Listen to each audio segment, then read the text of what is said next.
బొల్లారంలో 56 లక్షలకే gated కమ్యూనిటీలో 2 BHK flat. Just call. జరిగింది తప్పు, పెద్ద పొరపాటు, అపచారం, అపవిత్రం, అది దిద్దుకోరాని తప్పు. చింతించాలి, బాధపడాలి, విచారించాలి, ప్రాయచిత్తం చేసుకోవాలి.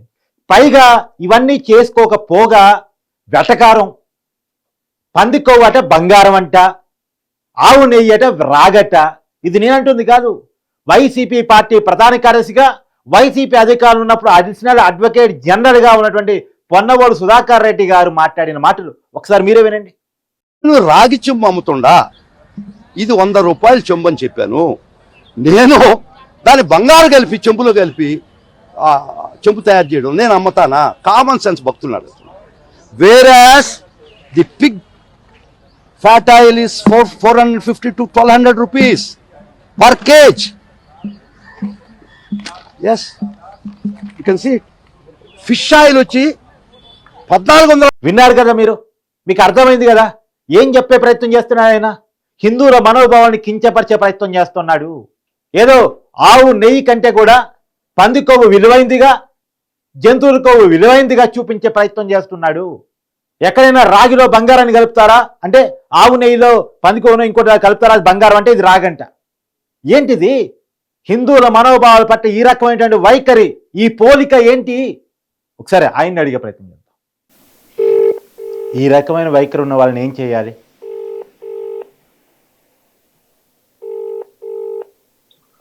పొన్నవోలు సుధాకర్ రెడ్డి గారు నమస్కారం సార్. నా పేరు కార్తిక్ సార్, మనం టీవీ నుంచి. నమస్కారం.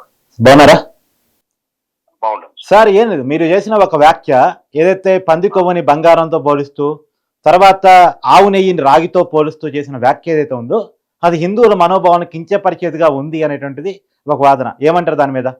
మీరు చేసిన వ్యాఖ్యలతో మీరు ఇంకా కట్టుబడి ఉన్నారా? నేను చేసేది ఈ పెట్టుకొని హిందూ మనోభావాలు దెబ్బతినకూడదని నేను చెప్పాను కానీ కాదు, మీరు దెబ్బతీసేలా మాట్లాడారు. మీరు మాట్లాడిన వ్యాఖ్యలు అలా ఉన్నాయి అంటే చెప్పండి సార్, మీరు చెప్పండి. మీరు కనిపించి ఉండొచ్చండి, మీరు మళ్ళా వీడియో చూసి తర్వాత ఆ వీడియో చూశాను సార్, వీడియో చూశాను సార్. చూసి మళ్ళా చేయండి సార్, నన్ను క్రాస్ ఎగ్జామిన్ చేయాల్సిన అవసరం మీకు లేదు. నేను హిందూ మనోభావాలు దెబ్బతీసేటట్టు ప్రయత్నం చేస్తున్నారు, ఇది తప్పు అని నా భావన.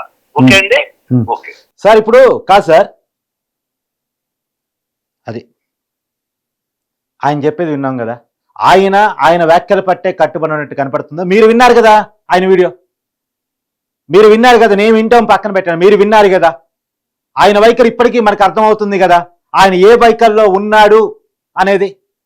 ఆయన పంది కొవ్వుని బంగారంతో పోల్చటాన్ని, ఆవు నెయ్యిని రాగితో పోల్చటాన్ని మీరు అంగీకరిస్తారా? కామెంట్ చేయండి.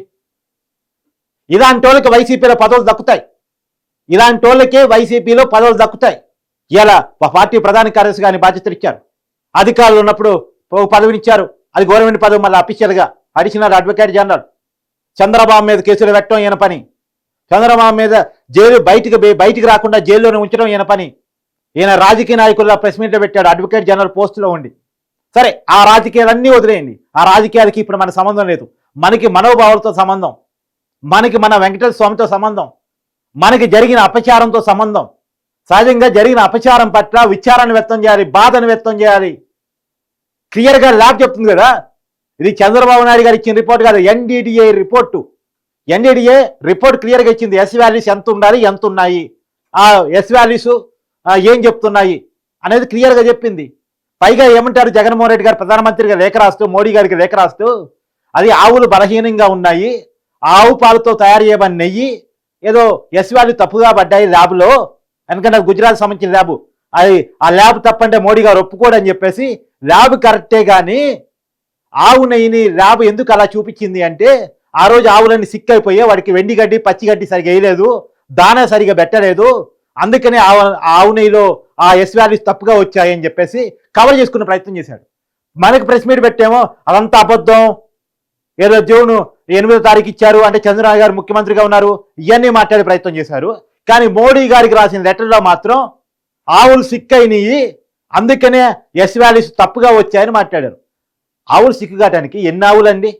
3,75,000 లీటర్లు పాలు సేకరిస్తారు, ఆవు పాలు. ఏది? నెయ్యి కోసం 14 టన్నుల నెయ్యి కోసం రోజుకి 3,75,000 లీటర్ల పాలు సేకరిస్తారు, ఆవు పాలు.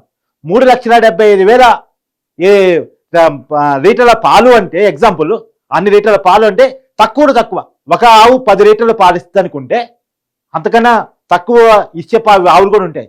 తక్కువనే వేస్తున్నాను. తక్కువ 10 లీటర్ల పాలు ఇచ్చే ఆవులు ఉన్నాయి అంటే 35,000కు పైగా ఆవులు ఉండాలి. 35,000కు పైగా ఆవులు అంటే 35,000 ఆవులు ఒక్కసారి సిక్ అయిపోయాయా? ఇది ఒక్క ప్రాంతంలో ఉండే ఆవులు కాదు, రకరకాల ప్రాంతాల్లో ఉండే ఆవులు. వాటి నుంచి పాలు సేకరిస్తారు, తీసుకొచ్చిన పాలలో నుంచి నెయ్యిని తీస్తారు, ఆ నెయ్యిని తిరుపతికి సప్లై చేస్తారు, టీటీడీకి సప్లై చేస్తారు. మరి ఇన్ని ఆవులు 35,000 పైగా ఆవులు ఒక్కసారిగా సిక్ అయ్యాయా? 35,750 ఆవులు ఇంచుమించు. అంటే ఇవన్నీ ఒక్కసారిగా సిక్ అయ్యాయి. వేరు ప్రాంతాల్లో ఉన్న ప్రతి ఆవుకి గడ్డి దొరకలేదు, ప్రతి ఆవుకి దాన దొరకలేదు. చెప్పటానికన్నా అబద్ధం అతికేటట్టు ఉండాలి కదా. ఒప్పుకున్నట్టు జగన్మోహన్ రెడ్డి సాక్షాత్తు జరిగిన తప్పుని ఒప్పుకున్నాడు. నేను క్లియర్ కట్ ఎవిడెన్స్ చూపించాను. ఏంటి ఈ నందిని మిల్క్ని ఎందుకు కర్ణాటకలో రైతుల ఫెడరేషన్ ఇస్తున్నటువంటి ఆవులు ఎక్కువగా ఉన్నటువంటి ఆవు పాలను ఎక్కువగా సేకరించగలిగిన కెపాసిటీ ఉన్నటువంటి నందిని ఫెడరేషన్ ఎందుకు వదులుకున్నారు? గవర్నమెంట్ అథారిటీ ఉన్నటువంటి దీన్ని ఆల్పా అనేటువంటి ఉత్తరప్రదేశ్ సంబంధించినటువంటి సంస్థకి ఎందుకు ఇచ్చారు? అసలు ఉత్తరప్రదేశ్లో ఉన్న ఆవులెన్ని, కర్ణాటకలో ఉన్న ఆవులెన్ని, కర్ణాటకలో నందిని సేకరించగలిగిన ఆవు పాలు ఎంత, ఈ ఆల్పా అనే సంస్థ సేకరించగలిగిన ఆవు పాలు ఎంత, ఈ ఆల్పా ఓనర్ ఎవడు, ఈ ఓనర్కి జగన్మోహన్ రెడ్డికి ఉన్న లింక్ ఏంటి, వీళ్ళిద్దరూ ఎక్కడ కలిశారు, ఇవన్నీ నేను చెప్పాను. ఈవెన్ తమిళనాడులో ఉన్న ఏఆర్ ఎవడు, ఆ ఏఆర్ కంపెనీకి జగన్మోహన్ రెడ్డికి సంబంధం ఏంటి, వాడుకున్న సామర్థ్యం ఎంత, తిరుపతిలో కావాల్సిన ఆవు నెయ్యి ఎంత, చిన్న దేవస్థానాలకి సప్లై చేయగలిగే కెపాసిటీ ఉన్న వాళ్ళని అతిపెద్ద టెంపుల్, దేశంలో ఉన్న అతిపెద్ద టెంపుల్ అయినటువంటి తిరుపతిలో శ్రీవారి లడ్డు కోసం కేటాయించే నెయ్యికి పర్మిషన్ ఇవ్వటం ఏంటి? 250 కోట్ల టర్న్ ఓవర్ ఉన్నట్టు సామర్థ్యం ఉన్న కంపెనీని మాత్రం ఎంచుకోవాల్సి ఉంటే 150 కోట్ల టర్న్ ఓవర్ ఉన్నటువంటి కంపెనీని ఎంచుకోవటం ఏంటి? ఇవన్నీ సబ్జెక్ట్గా అడుగుతాను నేను. 4 లక్షల లీటర్లు అంటే 3,75,000 లీటర్లు కావాలి కాబట్టి దాంట్లో ఒక నిబంధన ఉంటుంది టెండర్ ప్రక్రియలో.